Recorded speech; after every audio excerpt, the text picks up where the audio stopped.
नमस्कार, बहुत स्वागत है आप सबका। मैं हूं पुनीत पाठक और आप देख रहे हैं हमारी खास पेशकश जो इस दौर में चारों तरफ कोरोना को लेकर हाहाकार है।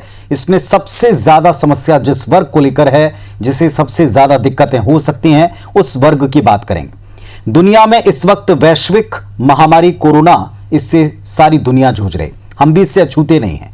आसपास के वातावरण और उसकी गंभीरता को लेकर, आने वाली दिक्कतों को लेकर हम प्रतिदिन इनसे दो चार होते हैं। कहीं ना कहीं कोरोना का सामना करने समय सबसे ज्यादा जो गंभीर रोगी हैं उनको लेकर दिक्कतें होती हैं। स्वास्थ्य में और भी कई सारी अन्य परेशानियों को हम झेल रहे हैं। कोरोना का असर इन अन्य बीमारियों पर भी पड़ रहा है, यह बात भी स्पष्ट है। तो ये जो हमारा विशेष बुलेटिन है, विशेष कार्यक्रम है, इसमें हम ये जानने समझने की कोशिश करेंगे कि अन्य रोगों से जो पहले से पीड़ित रोगी हैं, कोरोना का उन पर क्या असर पड़ रहा है, इस समय वो कैसे अपना ख्याल रख सकते हैं, कैसे खुद को बचा सकते हैं, और अगर ईश्वर न करे वो इस बीमारी की चपेट में आते हैं तब उनको क्या करना चाहिए।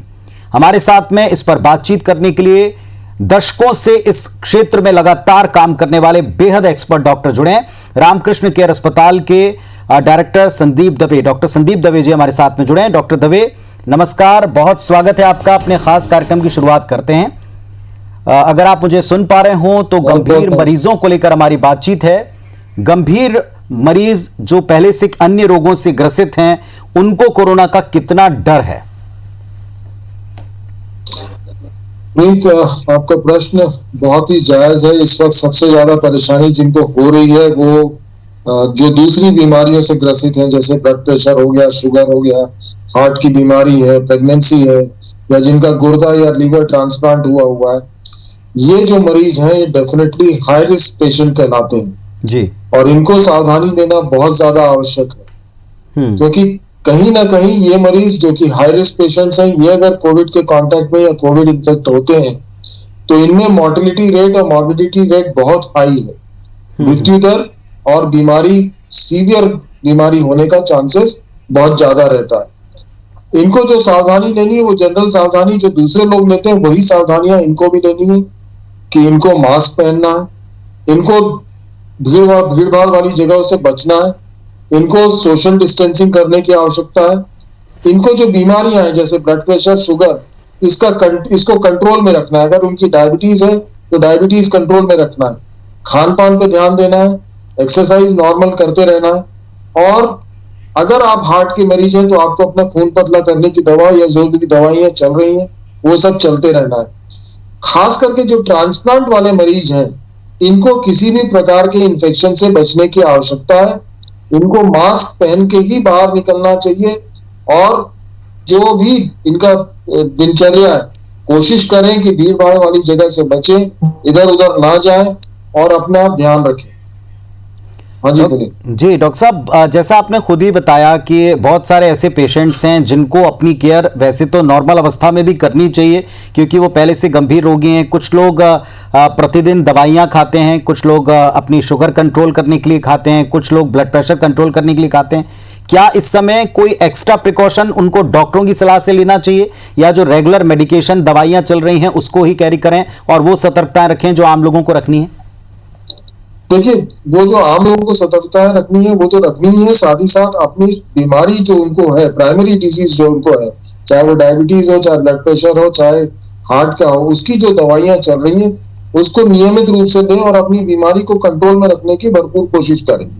उसके अलावा अगर उनको थोड़ा भी बुखार, सर्दी, खांसी या किसी प्रकार का भी सिम्टम्स होता है तो तुरंत किसी डॉक्टर से संपर्क करें और अपना इलाज उसके हिसाब से शुरू कर दें। ऑक्सीजन सैचुरेशन अगर इनका पाया जाता है कि ये कोविड पॉजिटिव है तो इनको अपना ऑक्सीजन सैचुरेशन लगातार मापते रहना है। अगर हम दूसरे मरीजों में, नॉर्मल मरीजों में अगर ऑक्सीजन सैचुरेशन 90 से नीचे जाएगा तो हम मानते हैं कि इनको हॉस्पिटलाइजेशन की जरूरत है। इन मरीजों में हम ये बोलेंगे कि 94 से नीचे अगर जा रहा है तो ये खतरनाक दौर में पहुंच रहे हैं और इनको तुरंत हॉस्पिटल में भर्ती होने की आवश्यकता है।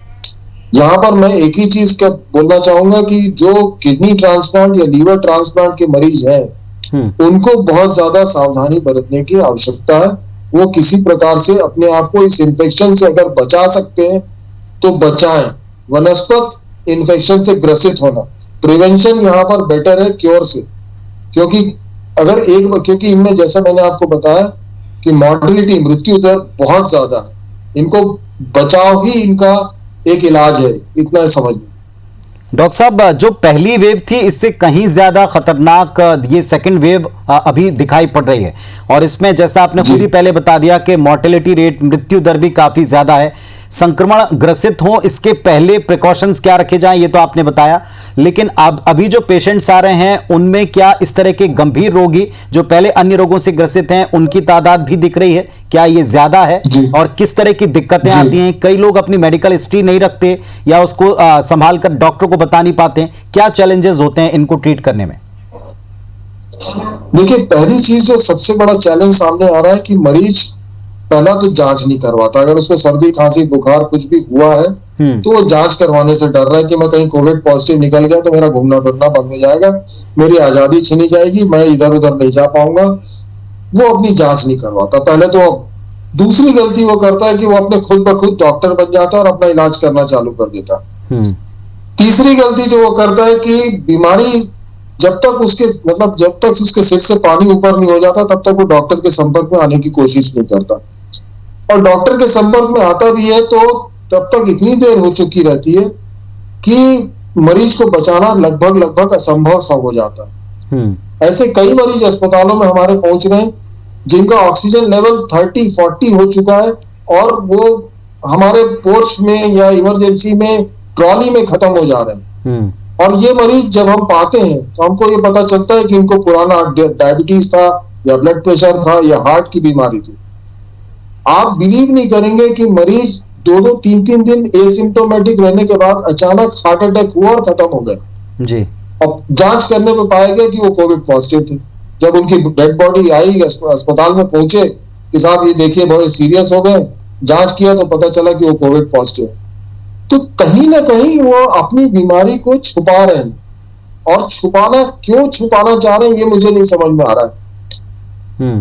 डेफिनेटली अगर आपको थोड़े से भी सिम्टम्स हैं, मैं हाथ जोड़ के विनम्रता से इनसे निवेदन कर रहा हूं, खास करके ये हाई रिस्क पेशेंट से, अगर आपको सिम्टम्स हैं कृपया करके किसी डॉक्टर के संपर्क में तुरंत आएं। अपनी बीमारी को टालें मत। आप गंभीर स्थिति में अस्पताल पहुंचे उसके पहले ही पहुंच जाएं, जिससे कि आपका इलाज जल्दी शुरू हो सके, क्योंकि यही मरीज हैं जिनमें रेमडेसिविर या स्टेरॉइड का कोई रोल होता है। ये अगर समय पे लगते हैं तो काम करते हैं, अगर समय पे नहीं लगते हैं तो नहीं काम करते। डॉक्टर साहब, इसके पीछे जो आपने कारण अभी बताया कि लोग क्यों अपनी बीमारी छिपा रहे हैं, फर्स्ट वेव के समय कुछ गाइडलाइंस जारी हुई थी, इसमें कुछ को मिस इंटरप्रिटेट, गलत तरीके से लिया गया। जैसे तब ये कहा गया था कि अगर आप सामान्य तौर के ऊपर रेगुलर चेकअप कराते हैं तो आप फोनिक तौर पर फोन से बात कर लें या किसी अन्य माध्यम से संपर्क कर लें। शायद लोगों ने संपर्क करना ही छोड़ दिया है। अब शायद वो पूरी तरह से मान चलें कि अब अस्पताल जाना ज्यादा खतरनाक, कहीं ये वजह तो नहीं है? डेफिनेटली ये एक वजह हो सकती है। मैं मान सकता हूँ कि हाँ, लोगों ने जो गाइडलाइंस जारी हो रही है समय समय पर उनको मिस इंटरप्रेट कर रहे हैं। बहुत सारी गाइडलाइंस को अपने तरीके से हर कोई पढ़ना चाह रहा है, अपने तरीके से समझना चाह रहा है, और वहीं पर वो गलती कर रहा है। ऐसे बहुत सारे पेशेंट्स हैं जो ड्रग डिपेंडेंट हैं और उनको एक रेगुलर टाइम पर चेकअप की बहुत आवश्यकता है, चाहे वो महीने में हो, 15 दिन में हो या 3 महीने में हो। ऐसे पेशेंट्स क्या लापरवाही करने लगे हैं? प्रोटोकॉल्स जो उनके लिए पहले से तय थे अब कोविड प्रोटोकॉल के साथ मैच कर नहीं पा रहे हैं, अपना शेड्यूल बना नहीं पा रहे हैं, ऐसे पेशेंट्स को आपकी क्या सलाह है? देखिए, मैं आपको एक चीज बताऊं, मुझे ऐसा लगता है कि जितनी कोविड की मृत्यु हो रही है ना, उससे कहीं ज्यादा नॉन कोविड की मृत्यु हो रही है, नॉन कोविड मरीजों की मृत्यु हो रही है जी। क्योंकि वो, अगर मेरी शुगर बढ़ रही है, मैं कंट्रोल में नहीं आ रही है, स्ट्रेस के कारण या किसी भी कारण से, मैं अपने डॉक्टर से संपर्क करने की कोशिश कर रहा हूं, संपर्क नहीं हो पा रहा है तो मैं अपने मन से कोई भी दवाई बढ़ा ले रहा हूं या कम कर ले रहा हूं, और उसके बाद उस बीमारी के कॉम्प्लिकेशन से मैं सीरियस होकर घर में ही पड़ा हूं, मुझे अस्पताल आने में डर लग रहा है। ये जो स्थिति पैदा हुई है कि जो डर जो मरीज के मन में बढ़ गया है, और खास करके नॉन कोविड बीमारी, आपको कोई कोरोना नहीं हुआ है बट आप शुगर अनकंट्रोल्ड है या ब्लड प्रेशर अनकंट्रोल्ड चल रहा है, उसके कारण आप अपनी बीमारी को टालते जा रहे हैं और डॉक्टर से संपर्क नहीं कर रहे हैं, आज की तारीख में टेलीफोनिक कंसल्टेशंस भी चालू हुए, वीडियो कंसल्टेशंस भी चालू हुए, बट वो नहीं संपर्क करना चाह रहा है कि साहब मेरे को 2-3 दिन से अच्छा नहीं लग रहा है, चलो मैं एक दिन और देख लेता हूँ, 2 दिन और देख लेता हूँ, और वो घर पे ही रह आता है और वहीं पर वो मृत्यु को प्राप्त कर ले रहा है। मुझे नॉन कोविड मरीजों की ज्यादा चिंता इस वक्त हो रही है। वो ज्यादा बीमार होते जा रहे हैं और मृत्यु को उतनी बराबरी में उनकी मृत्यु हो रही जितनी कोविड लोगों की हो रही।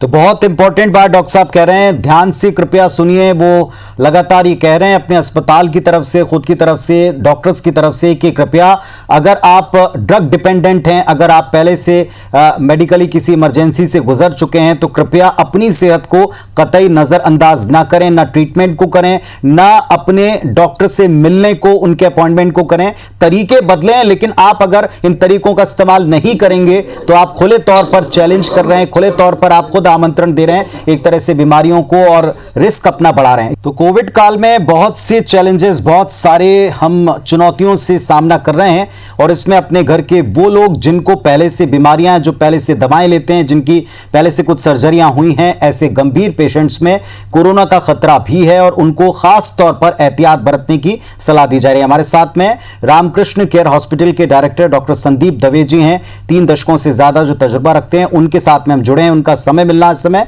बड़ा बहुमूल्य है। डॉक्टर साहब, जो आपने बातें ब्रेक पर जाने से पहले कही थी, उसी में कुछ और बातें जो जुड़ती हैं। इस समय बहुत से लोग हैं जो कंफ्यूजन में हैं, हमें भी फोन करते हैं, आपके पास में भी जरूर संपर्क करते होंगे कि क्या ऐसे क्रॉनिक बीमारियों से ग्रसित लोगों को टीका लगवाना चाहिए, कहीं उनको इससे कोई दिक्कत तो नहीं। और कुछ लोग टीके को अलग तरह से लेते हैं कि ये लग गया तो अब सारे तनाव खत्म, उनको क्या कहेंगे?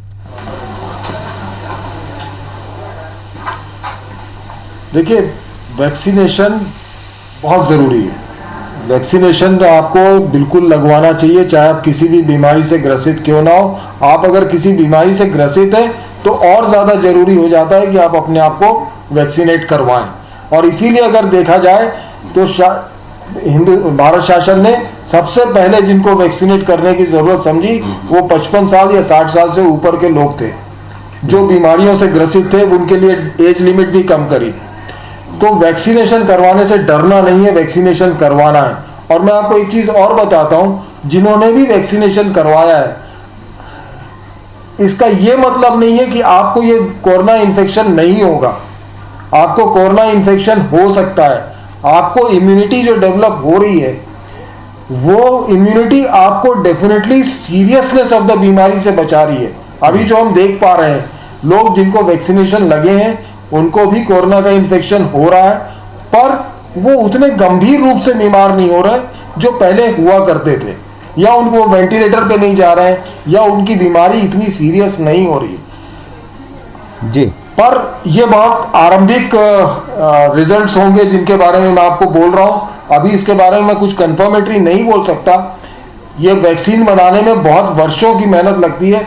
यह एक पहली वैक्सीन है जो कि 8 महीने 10 महीने के अंदर आ गई है और लोगों को लगना चालू हो गई है। इसलिए इस वैक्सीन के बारे में अभी तुरंत कहना, बट डेफिनेटली एक चीज जो हम देख रहे हैं कि हाँ, लोग कम संक्रमित हो रहे हैं, कम सीरियस बीमारी से ग्रसित हो रहे हैं जो वैक्सीनेटेड हैं। और खास करके ये जो कोमॉर्बिडिटीज या कॉम्प्लिकेटेड पेशेंट्स हैं या हाई रिस्क पेशेंट हैं, इनको डेफिनेटली वैक्सीन लगवाना चाहिए। डॉक्टर साहब, हाई रिस्क पेशेंट्स के साथ में जो लोग हैं या वे स्वयं भी कुछ नेट से पढ़ के, कुछ सलाहों से, कुछ अलग अलग माध्यमों से अपना सेल्फ मेडिकेशन शुरू करते हैं। जैसे उनको शायद किसी ने बता दिया है कि अगर आप हाई रिस्क पर हैं तो आप जो दवाएं पहले से दूसरे मरीजों को दी जाती हैं कोविड को लेकर, वो आप लेना शुरू कर दें तो शायद बच जाएंगे। ये कितना खतरनाक है? ये सब मिथ्स हैं सर, ये सब भ्रांतियां हैं। अनफॉर्चुनेटली जो गाइडलाइंस आई हैं, अभी कल परसों में एक नई गाइडलाइंस पढ़ रहा था, उसमें आइवरमेक्टिन, हाइड्रोक्सीक्लोरोक्विन, ये सारी दवाइयों का कोई रोल नहीं पाया गया है। जी, आप इतना जान लीजिए कि ये दवाइयां सिर्फ आई वॉश हैं, इनसे आपको कोई इम्यूनिटी या कोई आपको बीमारी नहीं होगी, इससे आप नहीं मान सकते। वैक्सीन ही एकमात्र ऐसी चीज है जो आपको इम्यूनिटी देगी, जो आपको डेफिनेटली इस बीमारी से ग्रसित अगर आप होते भी हैं तो उतनी सीरियसली सिक नहीं होंगे। इसलिए वैक्सीनेशन पे ज़्यादा ध्यान दीजिए, वनस्पत इन दवाइयों के, इन दवाइयों से कोई मेजर फायदा नहीं होना है। और दूसरी चीज़ जो मैं यहाँ पर बोलना चाहूँगा कि जो हाई रिस्क पेशेंट है उनको स्टेरॉइड का उपयोग बिना डॉक्टर की सलाह से नहीं करना है, और खास करके पहले हफ्ते में लेना नहीं लेना, ये भी डॉक्टर, जब तक डॉक्टर सलाह ना दे तब तक स्टेरॉइड और रेमडेसिविर, ये दोनों दवाइयों का प्रयोग तब तक ना करें जब तक आपका डॉक्टर आपको इसकी सलाह ना दे। डॉक्टर साहब, जो पेशेंट्स अपने शुगर कंट्रोल करने के लिए, बीपी कंट्रोल करने के लिए किसी सर्जरी के बाद में उनको जो प्रिस्क्राइब दवाएं हैं उनको ले रहे हैं, उनको ये कुछ शिकायतें रहती हैं, जैसे इस बीमारी के सिम्टम कोरोना के लगातार बदल रहे हैं, अभी भी बदल रहे हैं, अलग अलग तरह के सिम्टम देकर बीमारी आती है, कई बार बिना सिम्टम के सीधे गंभीर नतीजे दिखा देती है। वो लोग समझते हैं कि हमारी क्रॉनिक बीमारियों की वजह से हमको कुछ चीज़ें हो रही हैं, जबकि वो शायद कोरोना के शुरुआती सिम्टम हैं। तो किस हद तक उन्हें घर पर रहकर देखना चाहिए और किस हद पर सीधे जाकर टेस्ट कराना चाहिए?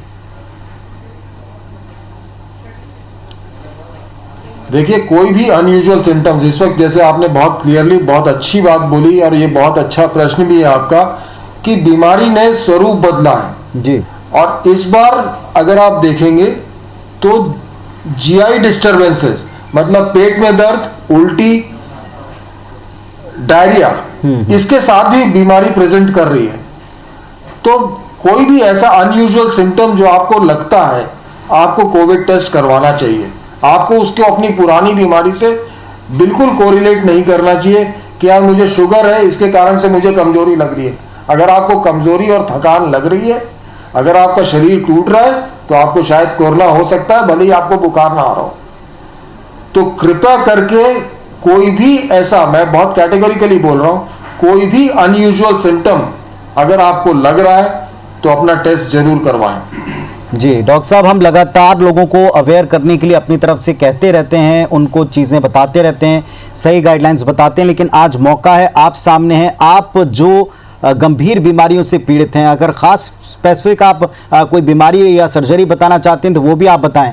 ऐसे तमाम लोगों को आपकी क्या सलाह, वन लाइनर क्या है, क्या उन्हें करना है और क्या बिल्कुल नहीं करना है?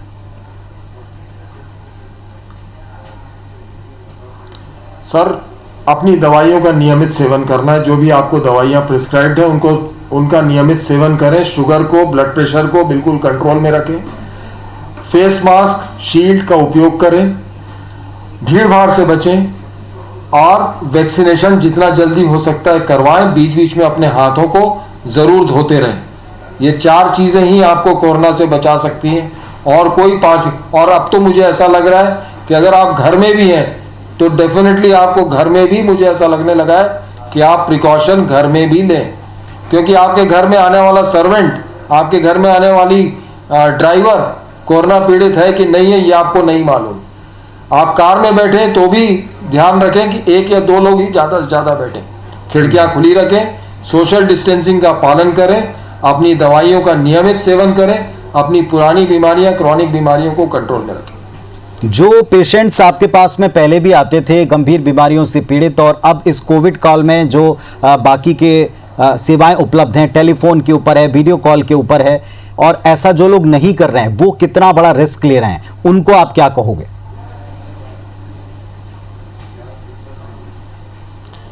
डेफिनेटली वो अपनी जान को बहुत जोखिम में डाल रहे हैं, बहुत ज़्यादा जोखिम में डाल रहे हैं। उनको अपना कोई भी बीमारी, अगर आपको गॉल ब्लैडर के स्टोन का दर्द हुआ है, आप अपनी सर्जरी को टालें नहीं। अगर आपका हर्निया फंस गया है, आप अपने सर्जरी को टालें नहीं। अगर आपको हार्ट अटैक टाइप का लग रहा है, कृपया करके अस्पताल आए। तो नॉन कोविड बीमारियों की इमरजेंसी को भी मत टालिए। नॉन कोविड इलेक्टिव सर्जरीज टल सकती हैं, but non Covid emergency procedures नहीं टल सकते। कोविड आपको डेफिनेटली इनसे आपको अपने आप को बचाना है, आपको अपनी सारी चीज़ों को कंट्रोल में रखना है। कृपया करके अपनी क्रॉनिक बीमारियों को कंट्रोल में रखिए। इनको नॉन कम्युनिकेबल डिजीजेस बोलते हैं, NCD। ये नॉन कम्युनिकेबल डिजीजेस को भी कंट्रोल में रखने की बहुत ज़्यादा आवश्यकता है। तो डॉक्टर साहब की इस सलाह को, डॉक्टर साहब की इस बात को आप लोग गांठ बांध लीजिए। जितने भी लोग इस कार्यक्रम को देख रहे हैं या बाद में देखेंगे, उन सबको इस बात को ध्यान में रखना है कि जितने लोगों की मृत्यु कोरोना की वजह से इन दिनों हो रही है, उससे कहीं ज़्यादा खतरनाक वो पेशेंट्स हैं जो गंभीर बीमारियों या सर्जरी से गुजरे हैं, जो ड्रग के ऊपर पूरी तरह से डिपेंड करते हैं और इसके बावजूद अपने रिस्क को वो बढ़ा रहे हैं। अगर सिम्टम दिखने पर टेस्ट नहीं करा रहे हैं, अगर वो अपना रेगुलर चेकअप कराने नहीं जा रहे हैं, अगर वो डॉक्टर से संपर्क किए बिना अपनी मन से कोई मेडिकेशन करते हैं। डॉक्टर साहब बहुत बहुत धन्यवाद इस क्रूशियल टाइम में इतना समय हमको देने के लिए, और जो पेशेंट्स हैं, मरीज हैं, उनके परिजन हैं, उनको इतनी अच्छी सलाह देने के लिए बहुत बहुत धन्यवाद सर।